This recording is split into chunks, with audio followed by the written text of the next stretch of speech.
సర్వసాధారణంగా బ్రహ్మచారులు మూలాధార చక్రాన్ని ఎలా యాక్టివేట్ చేసుకుంటూ ఉంటారంటే, స్వామి వివేకానంద చెప్పినటువంటి ప్రకారం బ్రిటిష్‌లో ఉన్న ఎన్‌సైక్లోపీడియా గాని, వికీపీడియా బుక్స్ సర్వసాధారణంగా ఎవరు చదవలేరన్నమాట.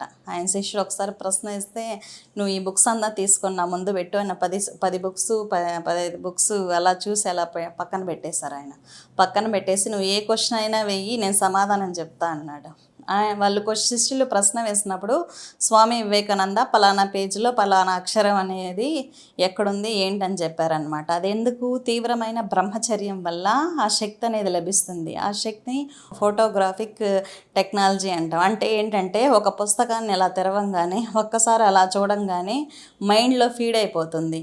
అటువంటి మైండ్లో ఫీడ్ అవ్వగలిగిన శక్తి ఎలా వస్తుందంటే బ్రహ్మచారులకి 12 సంవత్సరాలు తన శరీరంలో ఉన్న అటువంటి ద్రవాలని స్రవించకుండా ఆ శక్తిని వజ్రోలి ప్రక్రియ ద్వారా ఊర్ధముఖంగా తీసుకోవడం ద్వారా అతనికి అద్భుతమైన శక్తులు అనేది ప్రాప్తించాయన్నమాట. స్వామి వివేకానంద ఒక స్పీచ్లో చెప్తూ, కుండలిని యాక్టివేషన్ అనేది బ్రహ్మచర్యంలో 12 సంవత్సరాలు సాధనలు చేయడం ద్వారా అద్భుతమైన శక్తులు, అద్భుతమైన మెమరీ తనకు లభించింది అని చెప్పి అనౌన్స్ చేశారు. కాబట్టి కుండలిని శక్తిని యాక్టివేట్ చేసుకోవడంలో బ్రహ్మచర్యం అనేది అతి ఉత్తమమైనది. కానీ అష్టాంగ యోగం అని ఉంది. అష్టాంగ యోగంలో వజ్రయాన బౌద్ధిజం యోగం 3 కలిపినప్పుడు ఈ వజ్రోలి ప్రక్రియల ద్వారా, సహజౌలి ప్రక్రియల ద్వారా కుండలిని యాక్టివేట్ చేసుకోవడం అనేది ఉంటుంది. ఆ ప్రక్రియలలో తాంత్రిక యోగంలో మంత్రాల ద్వారా కాళీ కాలభైరవ సాధన చేయడం అని అంటారు. మామూలుగా శివుని శక్తి సంవాదంలో శివుడు శక్తికి చెప్పింది ఆగమాలుగాను, శక్తి శివునికి చెప్పింది నిగమాలు అంటాం కదా. ఆ విధంగా ఆగమ శాస్త్రాన్ని వర్ణించినప్పుడు శివుడు ప్రత్యక్షంగా చెప్తాడన్నమాట. మనుషులందరూ దేన్నైతే అసహించుకుంటారో దక్షిణాచారం కన్నా వామం గొప్పది, వామం కన్నా కౌళం గొప్పది అని. ఈ కౌళ ప్రక్రియలు, కౌళ సాధనలు కులార్ణవ తంత్రంలో పూర్తిగా ఈ కుండలిని శక్తి అనేది కౌళ సాధనలో మంత్రాన్ని ఉపయోగించి ఒక రాజయోగంలో భార్యాభర్తలు ఎలా సాధన చేస్తే శక్తిలో మూలాధారం నుంచి సహస్రారానికి యాక్టివేట్ అయ్యిందో, మొత్తం బృహన్నిలా తంత్రంలో కులార్ణవ తంత్రంలో పరమశివుడు పార్వతీదేవి సంవాదంలో వివరించినట్టు మనకు తాంత్రిక గ్రంథాలు ఉన్నాయి. అదేవిధంగా రుద్రయామల తంత్రం ఉంది. రుద్రయామల తంత్రంలో త్రికూట రహస్యం ఉంది. త్రికూట రహస్యంలో మనము తాంత్రిక పద్ధతిలో ఈ తాంత్రిక యోగం చేయడం ద్వారా భార్యాభర్తలు ఏ విధంగా రాజయోగంలో ఉంటూ, ఇప్పుడు బ్రహ్మచర్యం అంటే బ్రహ్మచర్యంలోనే షట్చక్ర భేదనం జరిగితే వాళ్ళకే సిద్ధులు ఉంటాయా, మాకుండవా అని సాధారణ పబ్లిక్ ఆలోచిస్తూ ఉంటారన్నమాట. కాబట్టి పరమశివుడు రాజయోగంలో ఏ విధంగా కుండలిని యాక్టివేట్ చేయొచ్చు అనేది రుద్రయామల తంత్రంలో త్రికూట రహస్యంలో ఇవ్వడం అనేది జరిగింది. ఆ త్రికూట రహస్యంలో ఒక శక్తి పురుషుడు పరమశివుడుగాను, ఒక స్త్రీ పరమేశ్వరునిగాను భావిస్తూ వాళ్ళు రాజయోగం ద్వారా తమ సాధనలు నిర్వహిస్తూ, పూజలు నిర్వహిస్తూ, సంసారంలో ఉంటూ షట్చక్ర భేదనం అనేది చేసుకుంటూ ఉండొచ్చు. ఎందుకంటే అది కాలానికి తగినట్టు జరుగుతూ ఉండాలి. ఆ షట్చక్ర భేదనం అనేది వేగంగా జరగడం ద్వారా మార్పులు అనేది వారి వారి జీవితాల్లో చాలా వేగంగా ఉంటాయి. అప్పుడు పిల్లలు, సంసారం పరిస్థితులు ఉంటాయి కాబట్టి కాలానికి అనుగుణంగా ఎలా చక్కగా నిదానంగా మనుషులు షట్చక్ర భేదనం చేసుకోవచ్చు. ముందుగానే పరమశివుడు మనకు రుద్రయామల తంత్రం ద్వారా ఇచ్చారన్నమాట. తంత్రంలో మనం ఏది మాట్లాడుకున్నా మన తంత్రానికి ప్రామాణికం రుద్రయామల తంత్రం కాబట్టి షట్చక్ర భేదనం గురించి చాలా చక్కగా దాని రుద్రయామల తంత్రంలో వివరించడం అనేది జరిగింది. షట్చక్ర భేదనం రాజయోగంలోనే కాదు, 112 రకాల యోగాల ద్వారా ప్రేమ భావన, నవవిధ భక్తుల్లో ఇప్పుడు మీరాబాయి ప్రేమ భావన ద్వారా షట్చక్ర భేదనం చేసుకుంది.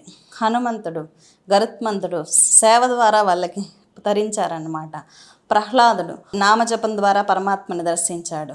ఈ విధంగా అనేక రకాలు సేవ చేసుకునే వాళ్ళకు కూడా షట్చక్ర భేదనం అనేది అసాధారణ స్థితిలో జరుగుతూ ఉంటుంది. ఇప్పుడు గుళ్ళల్లో, టెంపుల్స్లో ఉత్సవాలు చేసినప్పుడు చాలామంది అసాధారణ పద్ధతిలో ఊగుతూ ఉంటారు. ఎందుకంటే అక్కడ దేవతను ఆవాహన చేసినప్పుడు అక్కడ ఆ వైబ్రేషన్స్ వాళ్ళు అలా రిసీవ్ చేసేసుకొని కుండలిని అసాధారణ శక్తిలో పైకి లేసినప్పుడు వాళ్ళ శరీరం వాళ్ళ కంట్రోల్లో ఉండదు. శక్తి కంట్రోల్లోకి శరీరం వెళ్ళిపోతుంది. వాళ్ళ ఆ పరిస్థితిని తట్టుకోలేక కింద మీద పడుతూ ఉంటారన్నమాట. వాళ్ళ వాయిస్ మారిపోతూ ఉంటుంది. సడన్గా కుండలిని పైకి లేసి సడన్గా డౌన్ అవటం వల్ల వాళ్ళ 5 నిమిషాలు ఏం చేశారో వాళ్ళకు గుర్తుండదన్నమాట. కాబట్టి ఒక గొప్ప యోగి కుండలిని రైస్ చేసి కుండలిని డౌన్ చేయడం కూడా నేర్చుకోవాలి. అప్పుడే అతను ఉన్నత స్థితిలో ఉంటూ సాధారణ మనిషిలాగా కూడా బతకగలడు.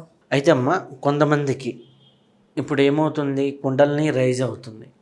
కుండలిని రైజ్ అయిన వాళ్ళు మామూలుగా హ్యాపీగా ఉంటారు, బాగుంటారు. కొంతమందికి కుండలిని రైజ్ అయినప్పుడు వాళ్ళకి స్వాదిష్టాన ఎమోషన్స్ కానివ్వండి, కొంతమంది కోపం పెరగటం కావచ్చు, కామం పెరగటం కావచ్చు, ఇట్లా జరుగుతూ ఉంటుంది. అవును. ఆ ఎమోషన్స్ పెరిగినప్పుడు దాన్ని ఎలా మళ్ళీ డౌన్ చేసుకోవాలి అంటే, బీపీ మిషన్లో కదా పైకి ఎట్లా వెళ్తుందో అందరికీ తెలుసు. పైకి వెళ్ళటం, చాలామంది నాకు పైకి వెళ్ళాలి అంటారు. పైకి వెళ్ళటం తెలిసినప్పుడు మళ్ళీ బ్యాలెన్స్ చేయడం కూడా తెలియాలి కదా. ఆ బ్యాలెన్స్ చేయటం ఎలా? దాన్నే ప్రాణాయామం అంటారన్నమాట. ప్రాణాయామం చక్కగా ప్రాక్టీస్ చేపిస్తారు. ఫస్ట్ కుండలిని సాధన అనేది ఏ గురువు డైరెక్ట్గా ఇవ్వరు. ఎందుకంటే మానవుడి యొక్క శరీరావస్థకి వెంటనే కుండలిని శక్తిని తట్టి లేపినప్పుడు అతను రాంగ్ రూట్లో వెళ్ళి ఒక బ్లాస్ట్ లాగా జరిగి అతను అసాధారణ స్థితిలోకి వెళ్ళిపోవచ్చు. కాబట్టి రోజులు గడిచే కొద్దీ గురువు దగ్గర ఎవరైతే గట్టిగా శుశ్రూష చేస్తూ ఉంటాడో అతనికి ప్రాణాయామం ఇవ్వడం ద్వారా, యోగాసనాలు చేయడం ద్వారా శరీరం అనేది చాలా బ్యాలెన్స్డ్గా ఫ్లూయిడ్స్ బాడీ కాబట్టి ఖచ్చితంగా మనం తినే ఆహారం అనేది మన యొక్క ఎమోషన్స్ మీద ప్రభావితం చూపిస్తూ ఉంటుంది. అందులో ఈ జనరేషన్స్లో ప్రతి ఫుడ్ ఖచ్చితంగా ఎమోషన్స్కి దారితీస్తుంది. కాబట్టి యోగా, ప్రాణాయామం, ఆసనాలు, యమనియమాలు ఇవన్నీ మనకి ఇవ్వడం అనేది జరిగిందన్నమాట. కాబట్టి ఇవన్నీ ఒకదానితో ఒకటి కనెక్టివిటీ అయి ఉంటాయి. కాబట్టి ఖచ్చితంగా యోగాసనాల ద్వారా, ప్రాణాయామం ద్వారా, సరైన ఆహార వ్యవస్థ ద్వారా మన శరీరం అనేది బ్యాలెన్స్డ్గా ఉండడం జరుగుతుంది. ఒక స్త్రీ ఏ విధంగా అయితే ప్రెగ్నెంట్ వెంటనే అయినప్పుడు వామిటింగ్స్, శరీరం తట్టుకోలేని అవస్థ అనేది ఏర్పడుతుందో ఆ విధంగానే కుండలిని అనేది కూడా రైజ్ అయినప్పుడు మనిషి అన్బ్యాలెన్స్ అవ్వడం అనేది ఖచ్చితంగా జరుగుతుంది. అందుకే యోగ సాధనలలో అత్యంత ప్రత్యేకమైనది, అత్యంత షార్ప్గా మనిషిని దిగజార్చేది కూడా కుండలిని యోగమే అంటారు. ఎందుకంటే అది ఎంత ఉన్నత స్థితికి తీసుకెళ్తుందో షార్ప్గా వెంటనే, అంతే ప్రమాదకరమైనది కూడా. కాబట్టి ఎప్పుడూ గురువు యొక్క ఆధ్వర్యంలోనే కుండలిని యోగం అనేది చేయవలసి ఉంటుంది.